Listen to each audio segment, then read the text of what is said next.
got to spread it out, and they did it. It was awesome. Yeah, but you know what helps with that, John? When one of your best players is doing that, and I thought that was Jaylen Brown. I mean, for his credit, he got things off started right away with the 3-pointer, and you're like, okay, this is going to be the Jaylen with the blinders on that we're used to. If that's the case, you know what? It's his first game back. That's fair. But no, he stuck with the program. Like I felt like his approach wasn't as if had been out for all these games, right? His approach was, look, I see what you guys are doing. I've been itching to come back, not because I want to go ahead and dominate or whatever. I just want to get my feet back into the things and help you guys out, move the ball around. That's exactly what I saw throughout his game. Of course, picking his spots when to shoot, picking his spots when to attack. But I just thought for the most part, what resonated the most with this lineup was the way he was passing the ball. And obviously that was contagious. Everybody was doing it, and especially Jayson Tatum. Not to discredit Tatum, but I just thought it went a long way for Jaylen to do that, right? Because even John, you said it right in our group thread. You're like, his teammates almost look like they're surprised that they're getting these games. It's like they're like, well, wait a minute. You usually get the blinders on. You could tell. You haven't played in almost a month or whatever, a few weeks, and it's like, oh, okay. Yeah, I guess we're doing this. Almost to the point that they were. Almost to the point that he passed up like some good shots early because he was I'm coming in to pass. And guys were like, what are you doing, man? And he's like, I'm right next to you. I'm going to give you the ball. You want it? And he's like, okay. They were trying to figure it out because it just wasn't the way it goes. But I mean, he bought into it. They were moving it around. They were just missing every shot early. And it was so frustrating because it was like, good ball movement, but ugh. And then the shots started falling, 31 assists. How many games have they ever lost when they get close to 30 assists? Zero. I mean, it's no. And you remember they have those stretches. Yeah. To me, he has so much to do with that. And also, the reason why I think this is so relevant for someone like Jaylen is because before the season during media day, he talked about how he sort of found this newfound respect for film.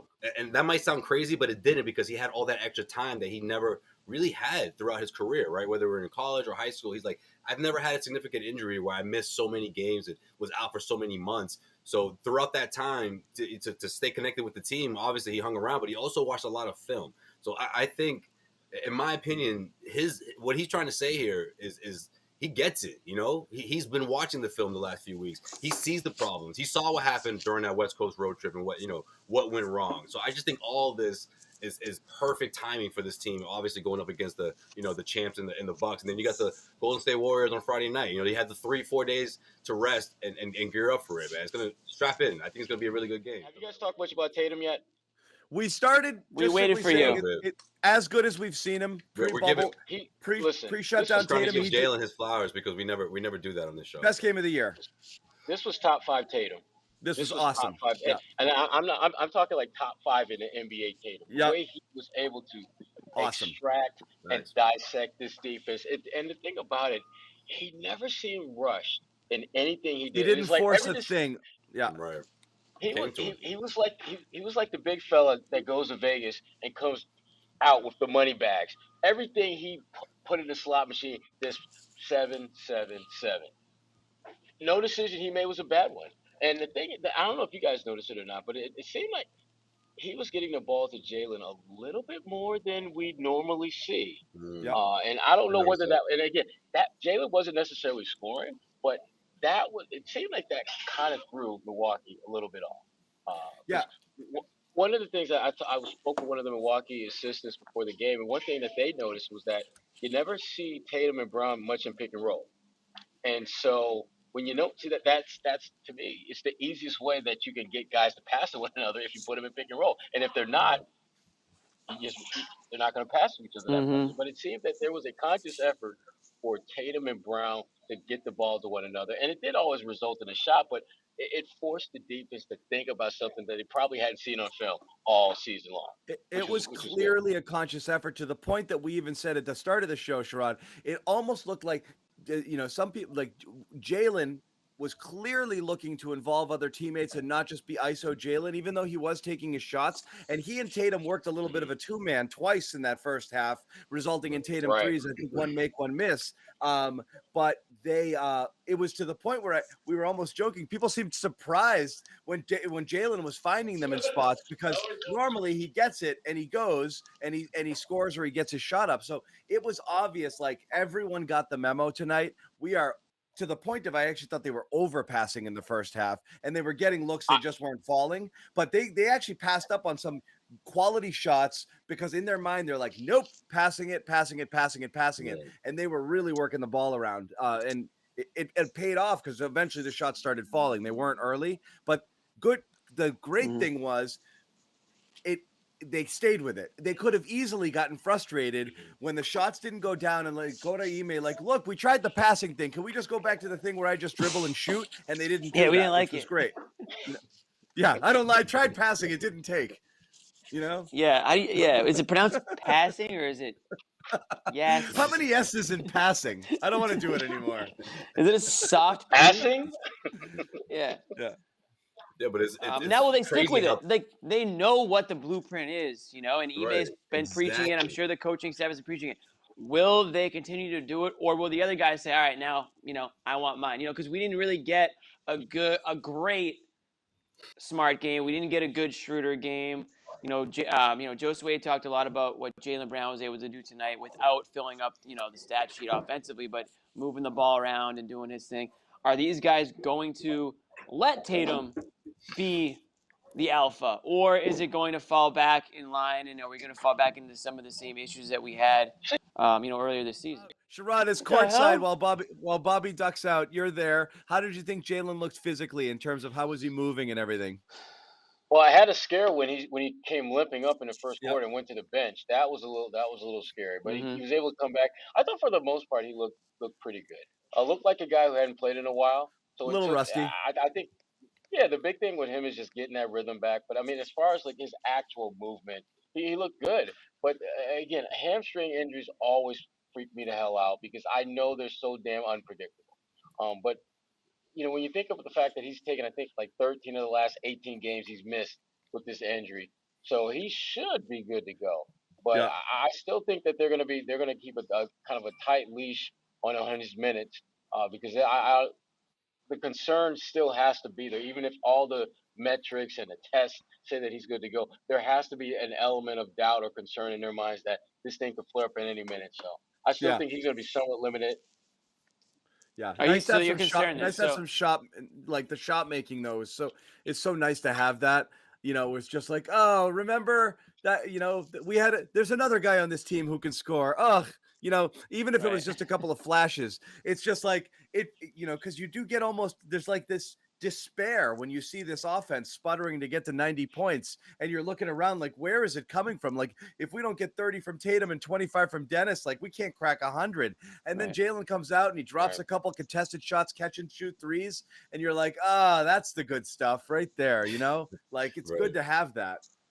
Totally. It's great to have it back. You need how badly you need it, right? It's another all-star that the defenses are forced to pay attention to. They can't double Tatum and just, you know, play inside and force, you know, whether it's Smart or whoever to, you know, be that second guy or take that shot. You know, that's what they want. So now when you have a guy like Jaylen, you have to pay more attention to him, if whether or not he's standing in the corner or if he's doing some distributing like he did tonight. I think Joe Sway mentioned it earlier in the show, how he was sort of taking it to that next part of his game there where he can be more of a distributor, not just stand in the corner, shoot type situation.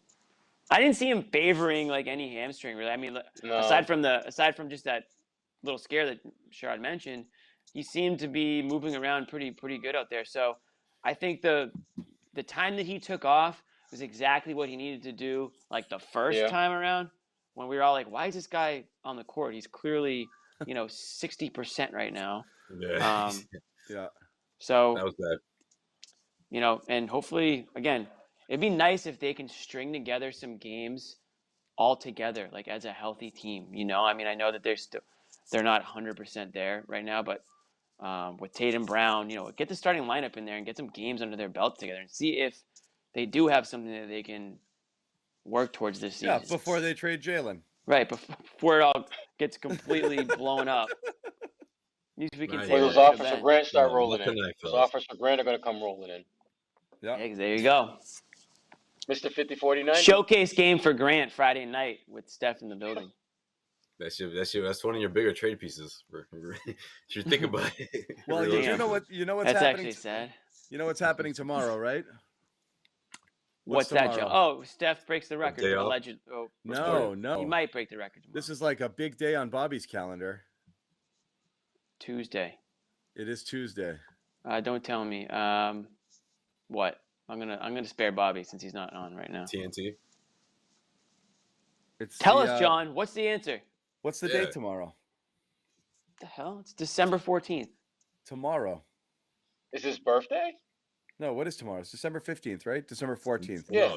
Oh, yeah. Tomorrow's the 14th. On the 15th is Are you good, bro? The 15th is the trade deadline. We're gonna do a show. Okay. We're gonna do a show on the 15th is a trade deadline? What is the trade opener? That's when the guys that just signed in the offseason. You can get off this damn show right now. This is Dennis Schroeder, Jayson Tatum right now. The trade opening season, so we're gonna talk about that. Okay. Thank you. December 15th, the trade deadline. Damn, I was like, that came up quick. No, it's the trade. It's the trade opener. Yes, which everyone's been beating up over. The day where the trade season opens. Yeah, so they're eligible everybody to be can get traded. Yes. Yeah. So Ben Simmons is getting traded on Wednesday. Is that what's happening? Not everyone though, right? Richardson is January. No, Richardson's January 15th, but a lot of people can. Most of them. A lot of people can open it up. Sorry, I had my days mixed up. I thought it was tomorrow. It's Wednesday. So Wednesday we're gonna do a show and we're gonna talk about some trades. It would have been funnier if they not funnier. Would have been interesting if they lost tonight because people would have been like, "Everybody, I want to get them out." That would have been funny. They're gonna be in buy mode now instead of sell mode. Now we're in buy mode. Yeah, exactly. Do you trade Grant now, or do you hold on to him because now I would never build Grant. around him?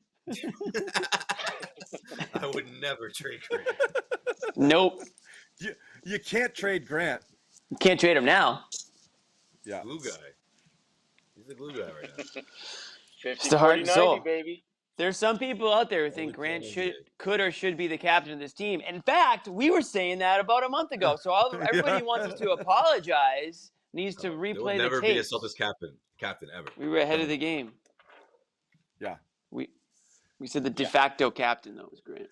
Grant is untouchable. I'm gonna wait for Bobby to segue because I think it's Marcus for calling everybody out the way he did. Like I said, he's just the unofficial captain of this team. He did it. Yeah. I think it's Schroeder. Basically, yeah. Trade anyone but Grant. There you go. Where'd Bobby disappear to, anyways? Jaylen's talking. Jaylen's up. Oh, okay. That's a good one. So he's jumping into the media availability there. Muting in. Yeah, he's muting in. Cool. And then we'll pivot. See what's going on. Yeah.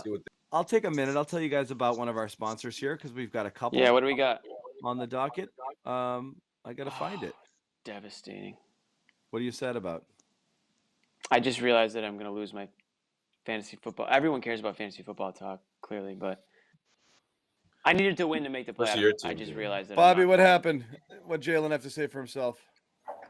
Well, I talk about his passing.